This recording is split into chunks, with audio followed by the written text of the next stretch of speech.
Hi, my name is Kara Kraft. I'm a licensed master social worker and therapist with the National Social Anxiety Center, New York City, and at NYC Cognitive Therapy. We're dedicated to providing evidence-based effective psychotherapy. Our team of clinicians specializes in cognitive behavioral therapy, or CBT. We teach you tools that you can use throughout your life to improve your mood and help solve problems.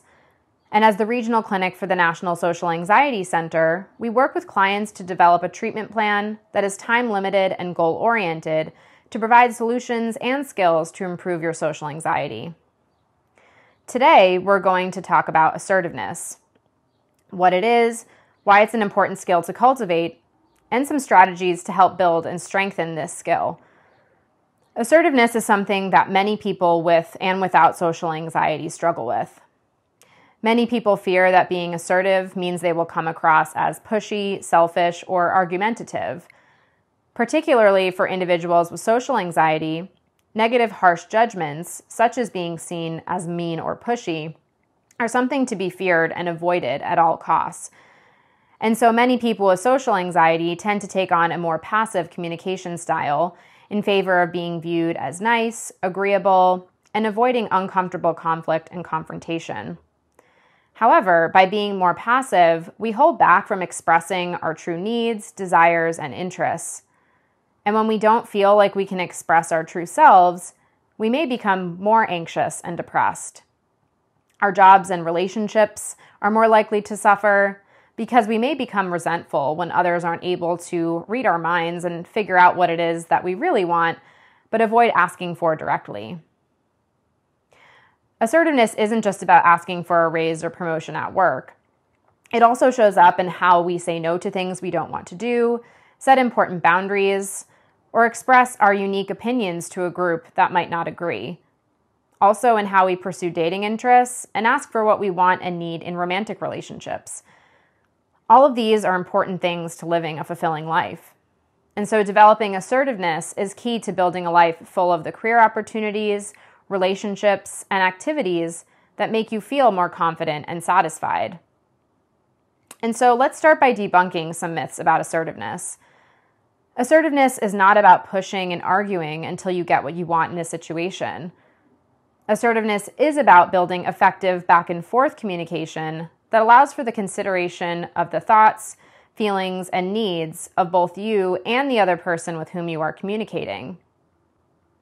Many people often confuse being assertive with being aggressive. Aggressive communication is when we force our needs on others, ignoring their needs and rights as a person. The goal in aggressive communication is domination and winning.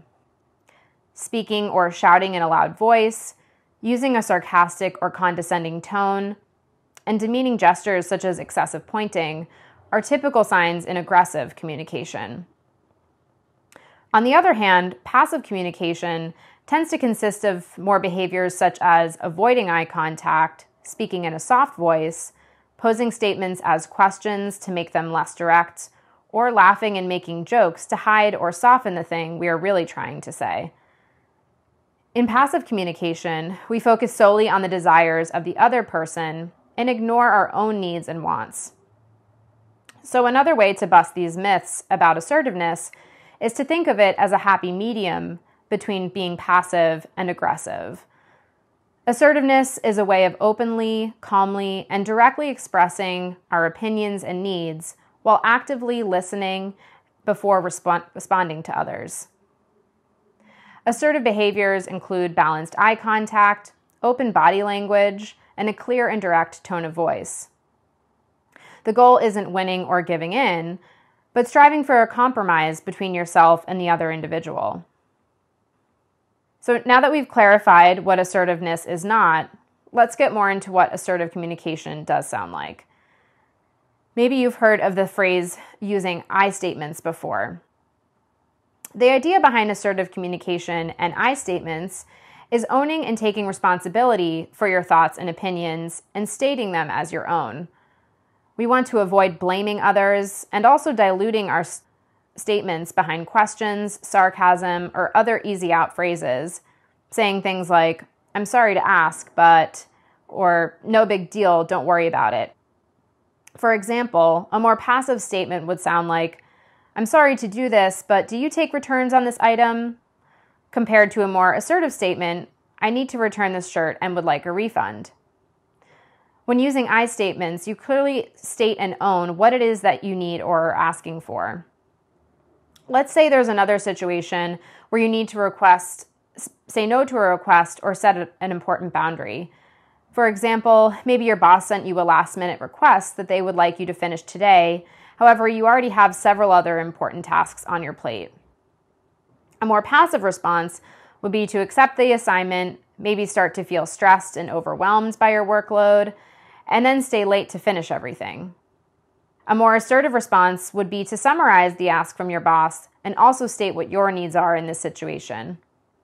For example, "It sounds like this assignment is pretty urgent. I'm also working on these other projects that we had previously discussed. Can you clarify which of these assignments is most important for me to finish today so that I can prioritize accordingly?" Hopefully, in this second scenario, your boss may provide more realistic expectations and a timeline that you can work through to finish your work while feeling less overwhelmed and still getting to leave work on time. The key is, there really is no one right or wrong way to be assertive. It certainly can depend on the situation and the context. However, the more that you practice, the more you will be able to identify when it is in your best interest to assert yourself and how to do so effectively. There are several strategies to help practice this skill. First, identify where you fall on the passive, aggressive, assertive continuum. Are there certain situations that are more difficult and anxiety-provoking for you? Think about some of these past situations and try to identify your safety behaviors. Safety behaviors are certain things we do or avoid doing in order to help manage the anxiety and discomfort we think we may experience in a social situation. Avoidance is very common as a safety behavior for people with social anxiety. Other behaviors might be what I mentioned earlier: avoiding eye contact, masking statements as questions, or coming across as overly apologetic. Once you have identified these safety behaviors, you'll know what to look out for and where to challenge yourself in practice. The next strategy is role-playing. This can be done with a therapist, a close friend or family members, or even talking to yourself in the mirror. Base your role plays on past experiences or situations coming up where you anticipate you'll need to put these skills into practice. This will help build up your confidence and familiarity with what assertive statements sound like. And be sure to ask for feedback from whoever you are role-playing with. If you're practicing in the mirror, record yourself using your phone so that you can go back and review your performance and seek out any opportunities. And besides role-playing, one of the best ways to practice assertiveness is with behavioral experiments. That means setting up situations in which you will deliberately assert yourself, whether that's speaking up in a meeting, sending back a dish at a restaurant, returning an item at a store, or asking someone out on a date. Before going into the experiment, it can be helpful to identify what are some of the negative automatic thoughts or predictions that you may have going into this experiment. Using cognitive restructuring, you can challenge some of these negative predictions in order to develop a more realistic and helpful attitude going into the situation.